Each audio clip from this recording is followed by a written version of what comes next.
The Generals of the Yang Family, Chapter 32. So let's unpack this. Let's head straight into the Liao court because the structural integrity of the northern Liao is just completely collapsing. It's a total systemic failure. Yeah. Empress Dowager Xiao is terrified. Her top general, Jia Tianzuo, has recently suffered this humiliating defeat, and the intelligence reports flowing into her capital of Yusu are just catastrophic. Right, because the Song dynasty, led by the highly militarized Yang family, is preparing to mount a massive offensive. And she looks at her war council and faces basically the ultimate nightmare for any head of state. She realizes her internal military infrastructure has fundamentally failed. The panic in that room has to be palpable, but it's a very specific type of panic. It's the realization that the old paradigm is just dead.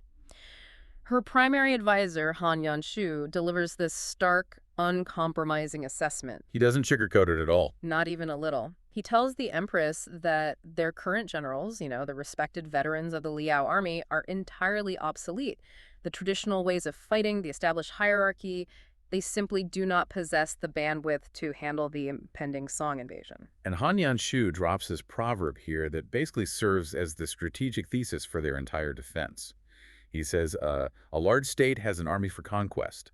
A small state has defenses in reserve. Yeah. So let's look at the mechanics of that statement. He is articulating a foundational principle of asymmetrical warfare. Right, because the Song dynasty is operating as the large state here. They built this massive, highly organized military machine explicitly designed for forward momentum. They have the sheer numbers, they have standardized weaponry, and most importantly, they have the established logistical supply chains to just march forward and grind an opponent into dust through pure attrition. It's a numbers game. Exactly. And the Liao, functioning as the defending small state, they can't match that conventional machine gear for gear. If you put a small conventional army in an open field against a massive one, physics dictates you will be crushed. You cannot win a war of arithmetic against an opponent who has an endless supply of numbers. You have to change the math entirely. That's it, exactly. So Han Yanshu is saying that a defending nation facing overwhelming force has to rely on unconventional tactics, hidden reserves, and unpredictable elements. Your defenses in reserve can't just be a slightly thicker stone wall. Or like a slightly deeper moat, right? Right. Your defense has to be a completely different paradigm of warfare. You need an element that the enemy's standardized military doctrines simply cannot account for. And his proposed method for finding that element is incredibly disruptive. I mean, he suggests a massive public recruitment edict. He advises the Empress to bypass the entire established military hierarchy. Just ignore the noble houses entirely. Yeah, and just put out a completely open call to find new talent, completely, regardless of their background, their social standing, or their lineage. Which is a radically destabilizing proposal for that era. In an ancient, highly stratified society, military leadership is inextricably tied to nobility or decades of climbing a very rigid bureaucratic ladder. It's all about who your father was. Exactly.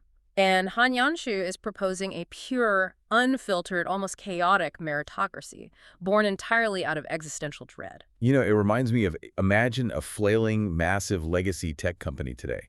Their market share is just plummeting, their legacy board of directors has completely failed to innovate, and a hostile takeover by a massive corporate giant is looming just weeks away. Oh, that's a great analogy. Right, so out of sheer, unadulterated desperation, the CEO completely bypasses standard HR protocols, ignores the Ivy League pipeline, and just puts an open bounty on the darkest corners of the internet. They broadcast a message saying, hey, we will hire literally any rogue hacker, no matter how sketchy your background is, no matter your criminal record, if you can build a firewall to stop this takeover. And we'll make you the VP of engineering tomorrow. Exactly. That highlights the exact breakdown of institutional norms happening in the Liao court.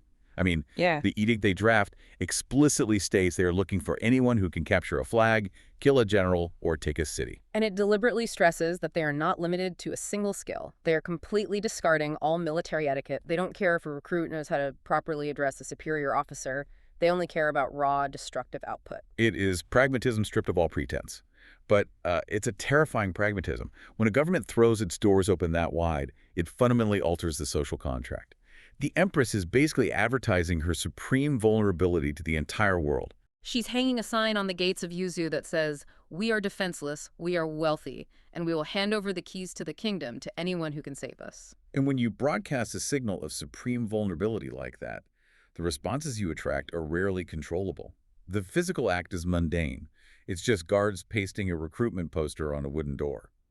But the narrative structure of the text does something brilliant here. It shifts the perspective entirely. While the mortals are scrambling in the dirt, the camera pans straight up into the cosmos. Right, we leave the dust and the failing supply lines of Yuzu, and we travel to Penglai Mountain, this mythical floating realm of the immortals. And what do we find? Well, the mortal world is teetering on the brink of mass slaughter. Two Taoist immortals, Zhongli Quan and Lu Dongbin, are chilling in a cave, refining elixirs, and just casually playing a game of chess. The juxtaposition is intentional, stark, and deeply philosophical. Down below, mortals are sweating and bleeding over temporal borders.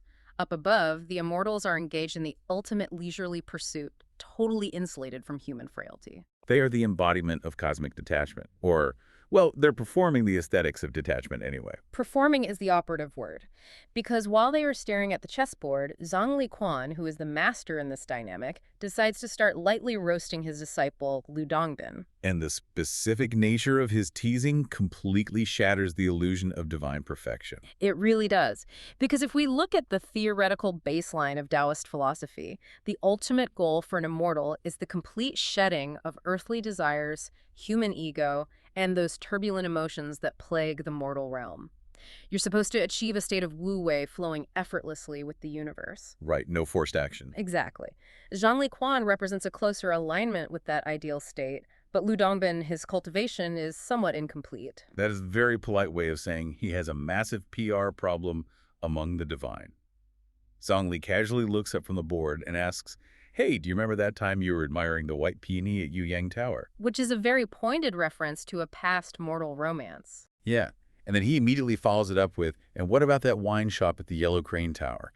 You lingered there for half a year. Is that really the appropriate behavior for a transcendent being?" It immediately paints a portrait of a deity who still has one foot heavily anchored in the mud of the mortal world. He just hasn't let go. He loves the taste of wine.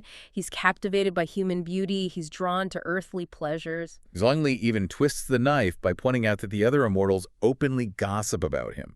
They call him the wine and sex immortal behind his back, saying he still bears mortal stains on his character. Now, a truly enlightened being would let that insult wash over them like water over a smooth stone. They'd recognize the teasing as meaningless noise. But Lu Dongbin's reaction is entirely embarrassingly human. The text actually tells us he feels deeply ashamed, his face flushes, and his ego is just profoundly bruised. He doesn't dare argue back because Zhongli is his master, but internally, he is seething. He is fundamentally triggered. What's fascinating here is how the text deconstructs the concept of the divine. These aren't omnipotent, emotionally sterile deities. In this literary tradition, immortals are essentially hyper-powered humans who have achieved indefinite lifespans and reality-bending magic, but they haven't eradicated their psychological baggage. Right, his Achilles heel is his immense pride. Exactly. He desperately craves the respect of his immortal peers. Being casually mocked by his masters stings precisely because he knows the critique is accurate. It creates this desperate burning need within him to prove his superiority. And right at the moment his ego is at its most fragile, they look down from the mountain peak and witness this massive atmospheric disturbance. The text describes a red, killing aura shooting up from the mortal realm, so intense that it physically pierces the cloud layer. Okay, let's examine the mechanics of that visual. Because when Zhongli Quan sees this red killing aura, the author isn't just giving us a neat cinematic effect. This is a profound commentary on the concept of ki and mass human mobilization. What exactly is hitting the upper atmosphere here? So, in the cosmological framework of this universe, every living thing, every action, and every emotion generates ki energy or life force. When a single human feels anger, it's a microscopic ripple. Almost undetectable. Right.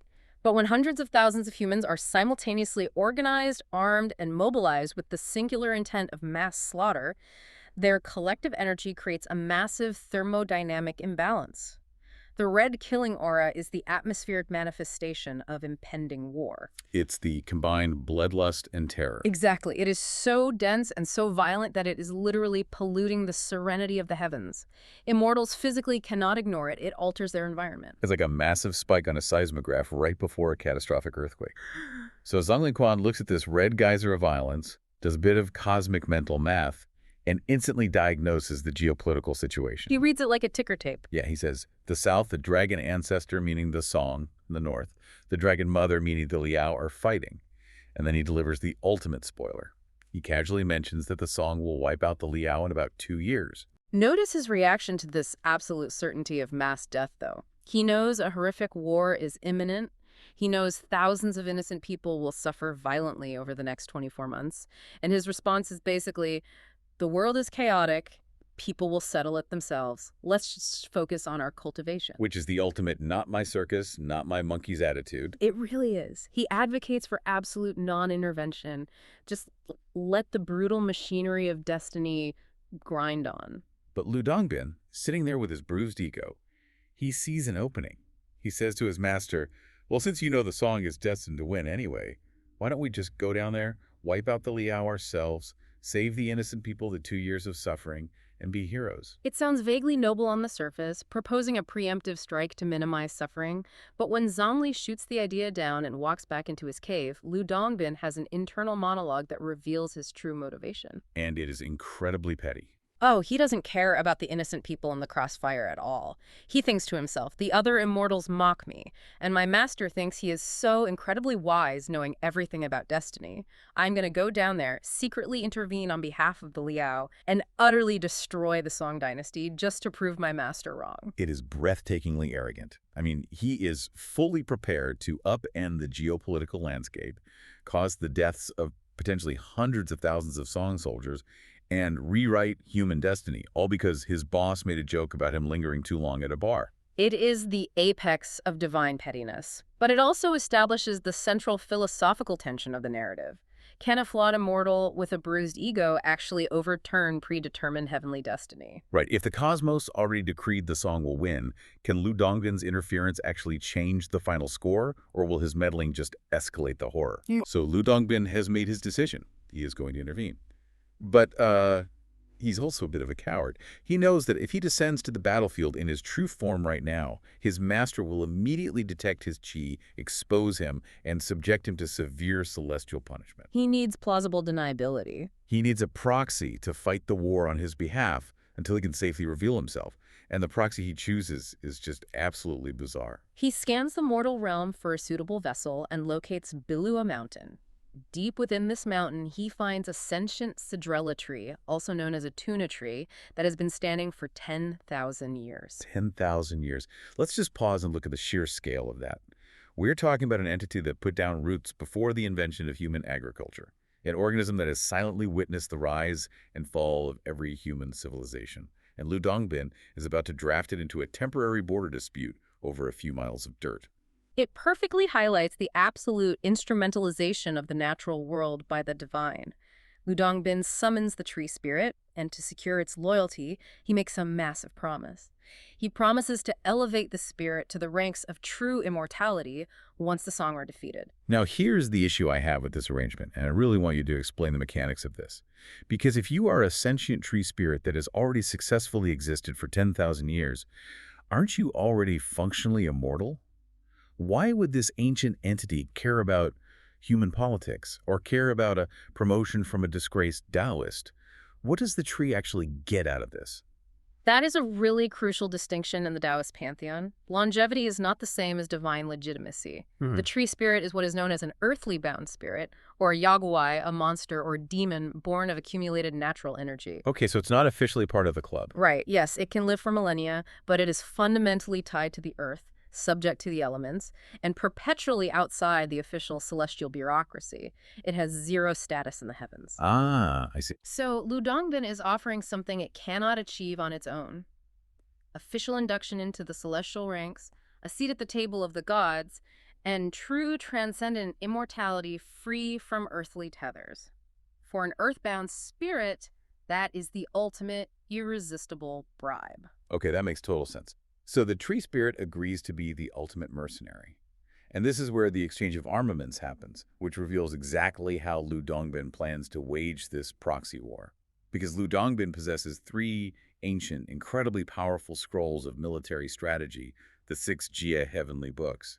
But his distribution of these scrolls is highly selective. Yes, the knowledge is compartmentalized. The top scroll covers the profound mysteries of astronomy and the alignment of the heavens. The middle scroll details earthly strategy, troop movements, and tactical transformations. But he holds those back. Right. He explicitly tells the tree spirit, you don't need to learn those two. He only hands over the bottom scroll. Let's look at the mechanics of that decision.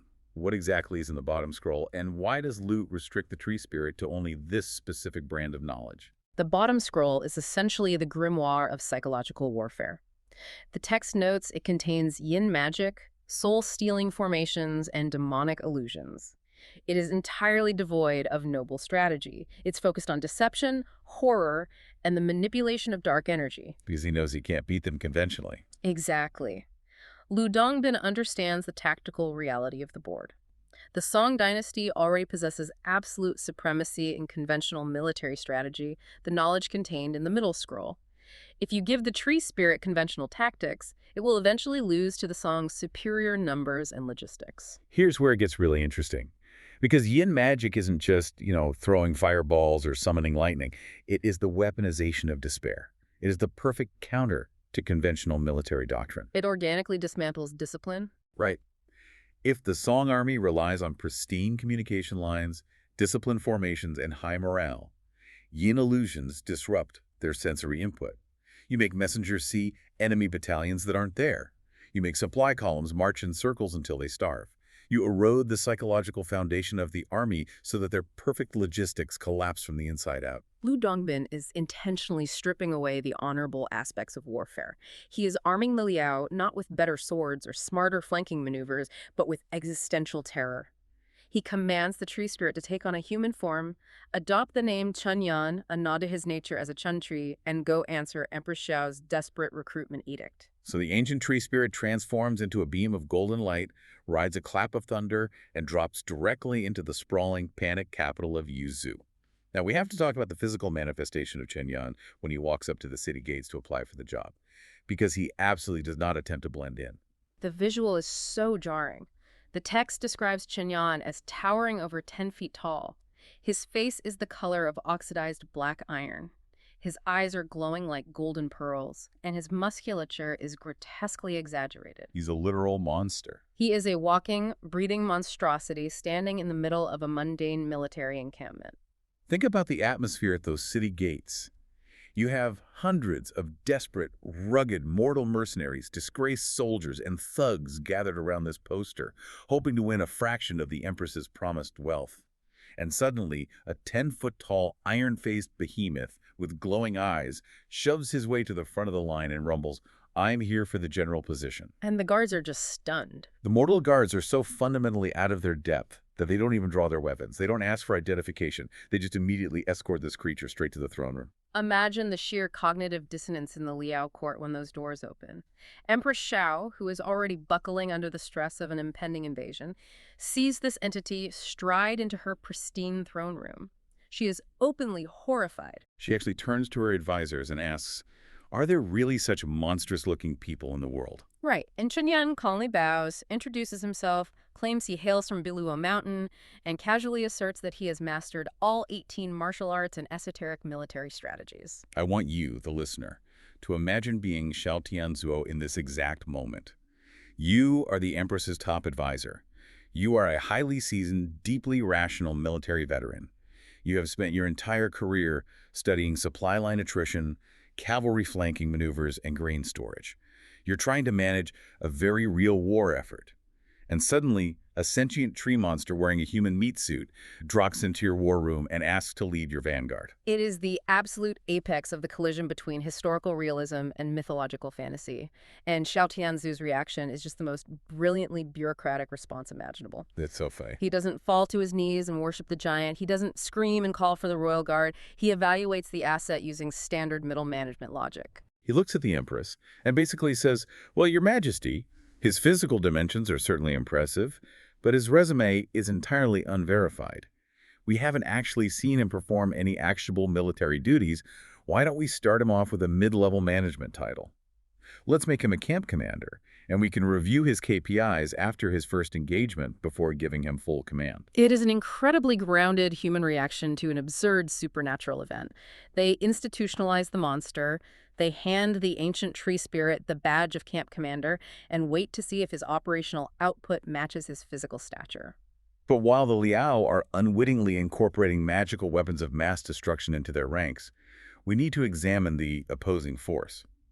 Because the Song dynasty's approach to this impending conflict operates on a completely different frequency. Right. While the Liao are crowdsourcing doomsday devices out of sheer panic, the Song Emperor isn't panicking at all. He is cold, calculating, and highly motivated by national pride. Emperor Zenzong is furious. He wants to mobilize his forces to avenge what the text refers to as the shame of Wei Prefecture. The psychological driver for the Song is entirely different. The Liao are fighting for survival. The Song are fighting for legitimacy and vengeance. The shame of Wei Prefecture implies a historical territorial loss or a severe military humiliation previously inflicted by the Liao. And for an emperor claiming the mandate of heaven, allowing a territorial humiliation to stand unavenged is a corrosive threat to his absolute authority. The internal political pressure on Emperor Zenzong to act aggressively is immense. However, he has a foil in his court, the Eight Prince, who serves as the cautious, pragmatic voice of reason. The Eight Prince steps forward and attempts to cool the emperor's rage. He basically argues, look, we possess a massive, unified, and infinitely wealthy empire. Reclaiming this one specific corner of territory is inevitable in the long run. But currently, our border garrisons aren't fully consolidated, and our cavalry mounts aren't adequately prepared for a sustained campaign. So he wants to wait. Right. He says we need to delay, plan meticulously, and strike when our logistical advantage is absolute. He is advocating for the luxurious strategy of the large state. When you have overwhelming resources, you do not need to rush into unpredictable skirmishes. You slowly, methodically build an unstoppable engine of war and eventually roll over your opponent with zero risk. But the emperor's impatience creates an opening for a more aggressive official named Wang Quanji. Wang steps forward and tells the emperor exactly what his bruised pride wants to hear. He says, if we don't launch the offensive now, our enemies will think we are weak. But Wang Quanji isn't just an empty hype man pushing for war. He backs up his aggression with an incredibly detailed, highly realistic military doctrine. Right, and if we connect this to the broader structural architecture of the narrative, the author's deliberately contrasting the magical absurdity of the Liao's new recruit with the cold, hard, unyielding geographical logic of the Song's battle plan. Exactly. Wang Quanji does not propose a massive, bloody frontal assault against the heavily fortified walls of Yuzhou. Instead, he proposes a highly sophisticated, four-pronged attack, specifically targeting the throats of the Liao territory cities like Shanzhou, Xiongzhou, and Shanhu. Let's break down the anatomy of a throat in ancient military logistics, because it's a fascinating concept. Why target these specific, seemingly secondary locations instead of the capital itself? A throat refers to a vital geographical choke point. It could be a narrow mountain pass, a major river crossing, or a primary arterial road that connects the agricultural heartland to the military front lines. Supply lines, basically. Exactly. If you control the throat, you cut off the enemy's ability to breathe, meaning their ability to move reinforcements, receive critical intelligence, and most importantly, transport grain. An army of 50,000 men consumes an astronomical amount of food every single day. Right, you can't just pause the war to go farming. Wang Quanji is arguing that by simultaneously severing all of Yuzhu's lifelines, they don't even need to breach the walls. They can simply lock the gates from the outside and let the Liao army starve itself into submission. Furthermore, Wang explicitly notes that these specific routes are easy for transporting grain and pay for their own troops. He is actively weaponizing supply line geography. It is flawless textbook military strategy. It relies purely on the physics of geography and the biological necessity of food. So, the emperor approves the plan, they mobilize 50,000 elite troops, and they begin their march north in the spring. And the text includes this brief, almost poetic aside describing the march. It notes the spring weather, warm winds, the blooming wildflowers along the marching routes, and the cheerful sounds of nature. It's painting a portrait of a supremely confident, well-supplied army operating under optimal conditions. But the author is meticulously constructing a false sense of security here. The Song command staff has done the math. They have superior troop numbers, vastly superior morale, excellent weather, and a flawless geography-based logistical plan.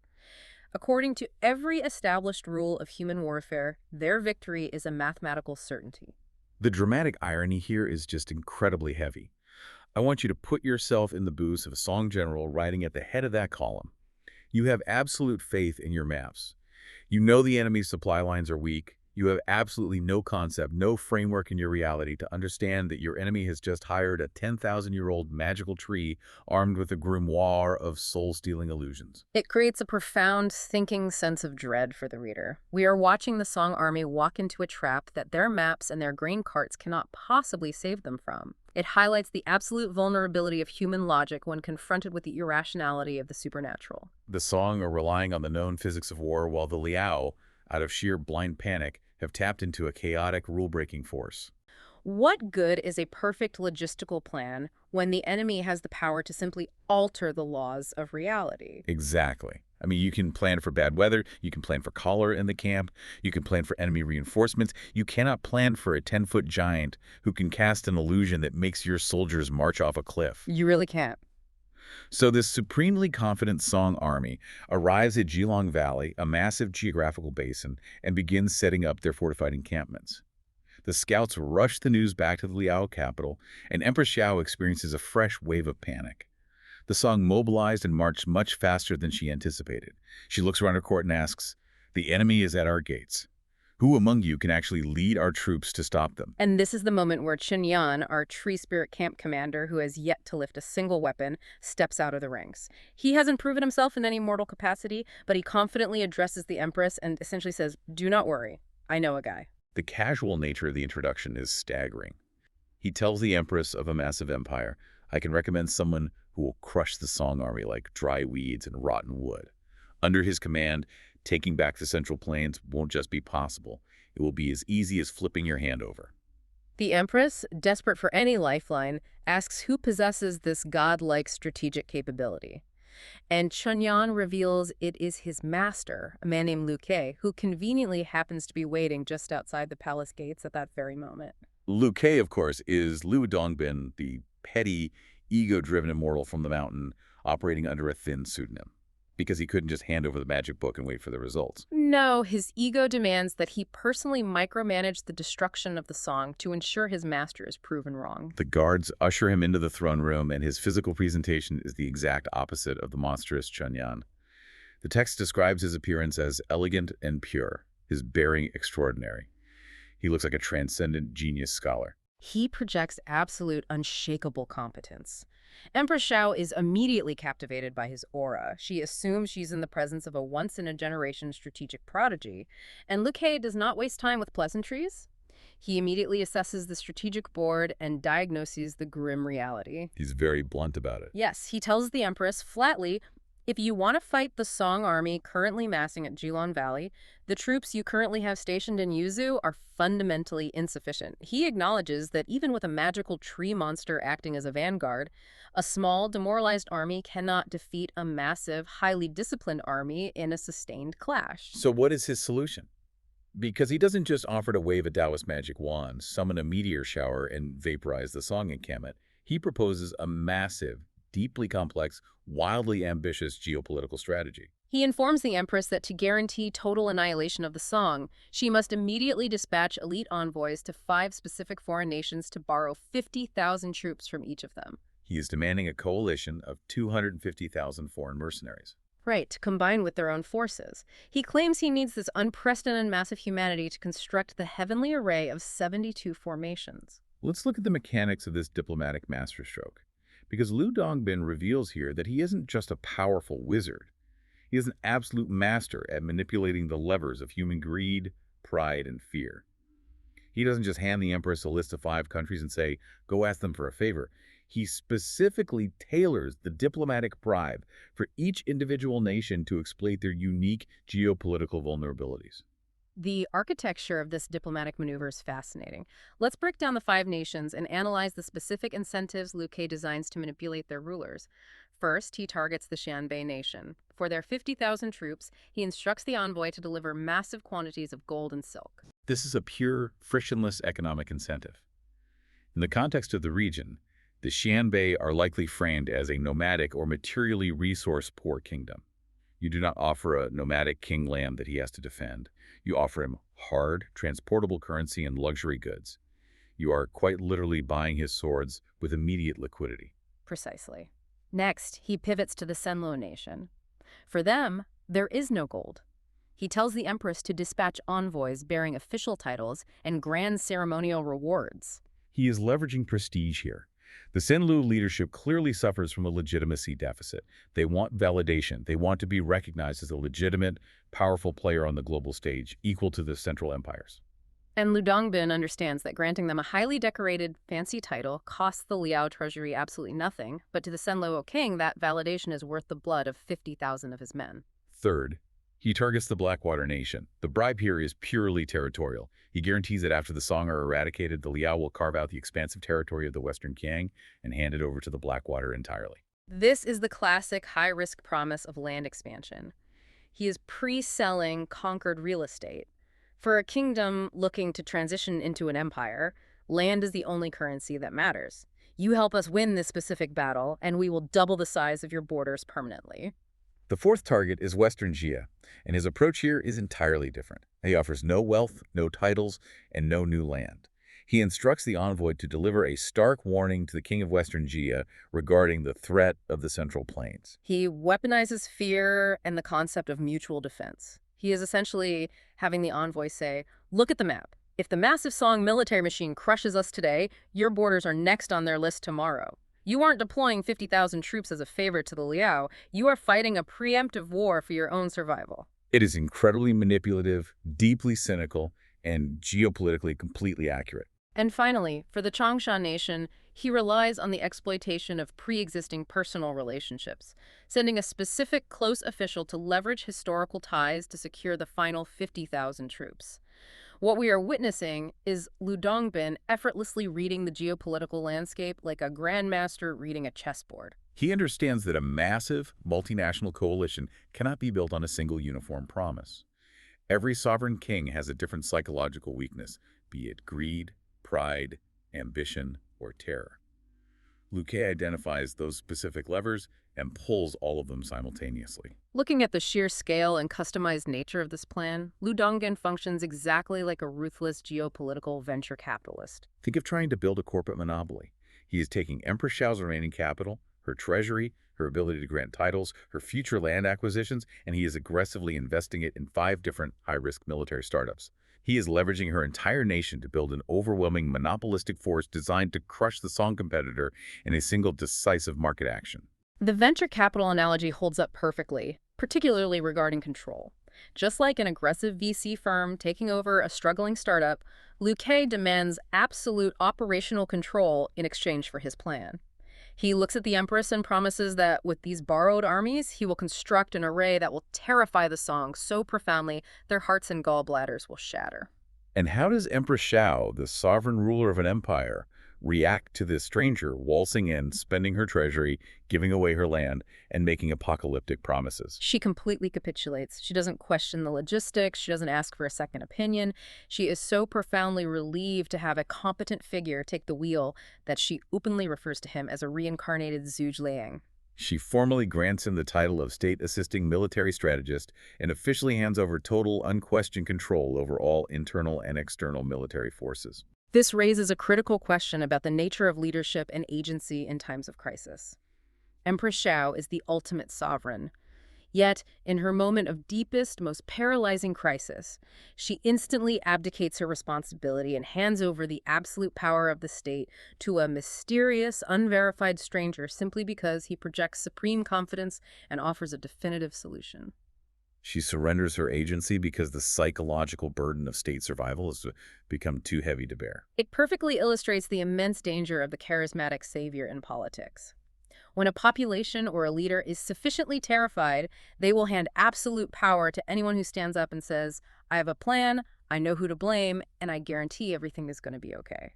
They will do this even if that savior is secretly a disgraced immortal with a massive chip on his shoulder who is actively using their nation as a disposable pawn to win a petty argument with his former mentor. And the truly terrifying aspect of the narrative is that Liu Kei's geopolitical manipulation works flawlessly. The text details how the envoys write out, the highly targeted bribes are delivered and accepted, and within a matter of dozens of days, the massive dust clouds of 5 separate armies begin to appear on the horizon. And the commanders that these 5 sovereign nations send to lead their mercenaries are just as bizarre and extreme as the tree spirit. The roster of generals that arrive at the staging ground reads like the cast of a dark mythological comic book. The Black Tatar nation sends a ruthless commander named Ma Rong. The Senluo nation deploys their royal heir, Crown Prince King Jinlong. The Blackwater nation, incredibly, sends a warrior literally named Ironhead Black Taisui. Western Xia dispatches a lethal warrior princess named Huang Qiongnu, and Changsha rounds out the coalition by sending a royal son-in-law and another combat-ready princess. It is a deliberate gathering of the most extreme, eccentric, and lethal military leaders pulled from the absolute fringes of the known world. And Liu Ke does not stop with the foreign mercenaries. He also orders the Empress to recall all of her domestic veteran generals from the outer provinces. The exact same old guard that Han Yanshu previously dismissed as being too old and obsolete for modern warfare. He brings back seasoned veterans like Yelu Shush. He is pulling every possible lever. He takes the obsolete old guard, the bizarre foreign mercenaries, the monster tree spirit, and he mashes them all together into a single, terrifying, blunt instrument. The text states that between the Liao's own recalled border forces and the 250,000 foreign troops, Liu Ke is now in direct command of a combined force of 500,000 soldiers. 500,000 armed combatants are rapidly converging on the basin of Jilong Valley. Let's visualize the sheer, staggering reality of this encampment. The setting shifts from the elegant, tense marble floors of the Yuzu court to a massive, sprawling, chaotic war tent surrounded by an ocean of canvas and a sea of battle flags representing 6 entirely different sovereign nations. The logistical nightmare of this camp is almost incomprehensible. Let's look at the mechanics of maintaining an army of 500,000 men in an ancient setting. We are talking about trying to wire 5 different national electrical grids with entirely different voltages into a single socket without a transformer. If you don't manage this perfectly, the entire camp is going to short-circuit, explode, and burn to the ground before the Song army even draws their swords. The friction points are infinite. First, you have the language barrier. You have 500,000 men who cannot communicate basic orders to the battalions camped right next to them. Right. Second, you have the cultural and martial clashes. The nomadic cavalry from the Black Tatar fight entirely differently than the disciplined infantry of Western Xia. And then there is the raw biological mathematics of survival. 500,000 men require roughly 1.5 million pounds of grain every single day just to avoid starvation. That is just an unfathomable amount of food. They require tens of thousands of latrines to be dug instantly to prevent a camp-wide cholera outbreak. How does a single commander impose order on an ocean of armed, hungry men who serve different kings? So what does this all mean for Liu Ke's leadership style? How does he prevent this massive volatile coalition from immediately tearing itself apart in a frenzy of ethnic clashes and food riots? He prevents chaos through the implementation of absolute, terrifying authoritarianism. He doesn't rely on cultural exchange or team building. The text notes that his first major personnel decision is appointing the veteran Liao advisor, Han Yanshu, as the grand military inspector, essentially making him the supreme enforcer of the camp's internal law. Oh, wow. When Liu Ke gathers this bizarre collection of foreign royalty, monsters, and veterans in his command tent, his very first declarative statement is not about tactics. It is about lethal discipline. He addresses the commanders and says, "I am going to arrange the battle formations. Every single unit must obey orders precisely. If anyone is late to their assigned position, I will execute them immediately on the field and report it to the Empress after the fact." He establishes martial law in its purest, most brutal form instantly. Execute latecomers. There's no room for debate, no room for translation errors, no room for cultural misunderstandings regarding military timekeeping. You fall into formation precisely when the drum beats, or you lose your head in front of your men. He has to rule by the promise of immediate lethal terror, because terror is the only language that all 500,000 of these disparate, heavily armed soldiers universally understand. The sheer force of his tyrannical will binds the coalition together, and once the army is physically stabilized through fear, Liu Ke adds the final, most chilling layer to his strategy, which brings us right back to his true identity as a celestial being. Right. He doesn't just review the supply lines and pick a random convenient day to launch the assault. No. He consults the heavens, and explicitly decrees that the massive attack will commence precisely on the Bingshen day of the third month. Let's look at the mechanics of that specific date. Why the Bingshen day? What is the cosmological significance of locking the attack to this exact moment in time? In the traditional Chinese sexagenary cycle, which meticulously tracks days, months, and years, the calendar is constructed from pillars made of heavenly stems and earthly branches. Every pillar carries a specific elemental weight. Okay, so it's tied to the 5 elements. Exactly.